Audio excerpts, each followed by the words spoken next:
We're real life sisters, Kay and Shi, and we real life want to be your sisters too. Welcome to the family. No takesies backsies. Now let's get on with the Kay and Shi Show.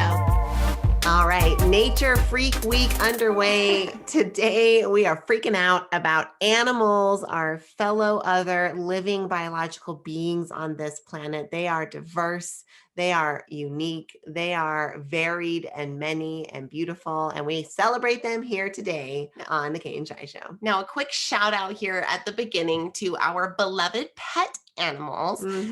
Kay here. I have a beautiful purebred German Shepherd. Her name is Luna. She is such a protector girl, and we're so glad to have her as a part of our family. And we have brother dogs, Buddy and Boomer. They are 5 years old this summer, which is kind of crazy to think about. And we love them so much. 2 black labs. Kay and I always grew up with black labs. These labs were come from 2 yellow parents, but we were buying them in replacement of our 10-year-old black lab who had died. And fun story, our son, the night the puppies were born, who did not know we were getting puppies, said, "Hey mom, I had a dream last night that JB, our old dog, licked a litter of puppies and they turned black." And we found out that the puppies were black. So fun when we got to pick out our 2 black labs. I guess they were meant to be with our family, Buddy and Boomer. Well, what a fun, spiritual kind of interaction with the animals through your old dog, bringing you the new black labs.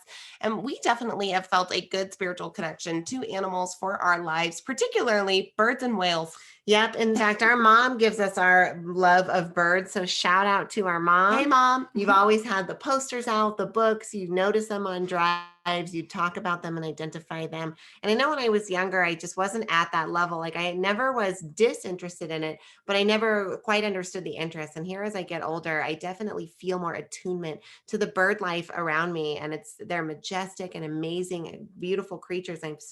I feel so blessed that we get to observe them here on this planet, and they're here in such abundance. We have a lot of birds in our community, and our area of the world is actually a hot spot for one of our favorite birds, which is hawks. We love hawks. In fact, one of for me, a guide that's come forward over and over again through just learnings and teachings and growth is Marcus Aurelius, the famous Stoic leader from ancient Greece. And he really stood for a lot of amazing ideals. And I just get this idea that his spirit is carried in hawks. So we like to call hawks Hawkus or Hawkus Aurelius. So anytime we see Hawkus, we know that we've got protection happening. We know that we are connected to one another. There are a few hawk nests that are present here in my neighborhood. I've got a lot of big trees. And so we see them often. We hear them often. It's just wonderful to kind of have that reminder. Our mom really loved hawks when she lived in this region as well. And so they always remind us of her. And then we even have birds that remind us of our family members. Whenever we see blue jays, our Nana passed in August of 2021.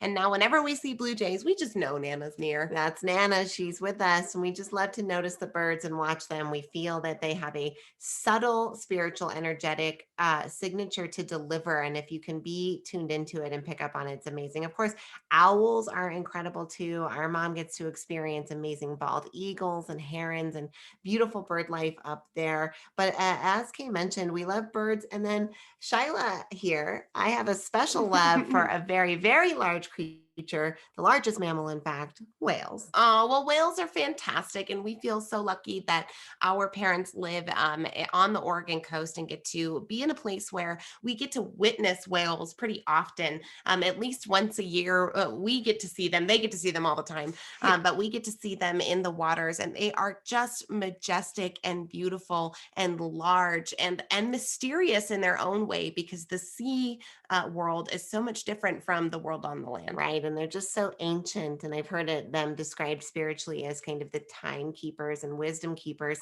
of the earth. And I love that they bring forward, whether it's that energy or just that energy in general, of being humongous and yet gentle and slow yet intentional and seemingly so wise. And they're just so beautiful. There's a famous story in the Chad and Shi couple where we went on a whale watching trip early on in our marriage, and there was a whale really close, but I was so excited. I do this whole thing on the video where I'm like, oh, and I'm running over to the side of the boat like, oh, whale. So So here we are 12 years after that trip. Chad will still go, whoa, yeah, about whales because I just love them that much. Well, Shyla actually even has a small whale glass totem that she picked up while we were in New York at the Natural History Museum, where there is a giant blue whale replica hanging from the ceiling, and it is incredible. And that little glass whale is a beautiful spiritual totem that you carry to this day. Yeah, I love it. Our little whale stands for protection, and we like to bring him on trips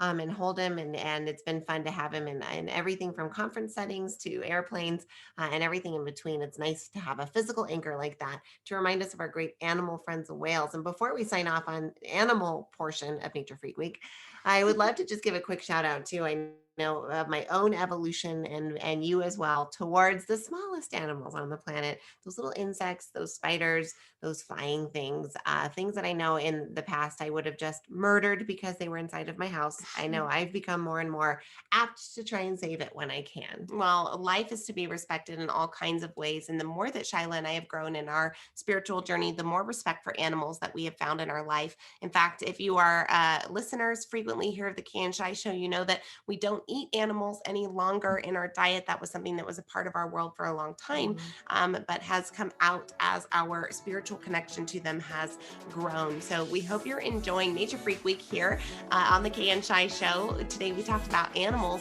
and next up we're going to discuss bodies of water. Yeah.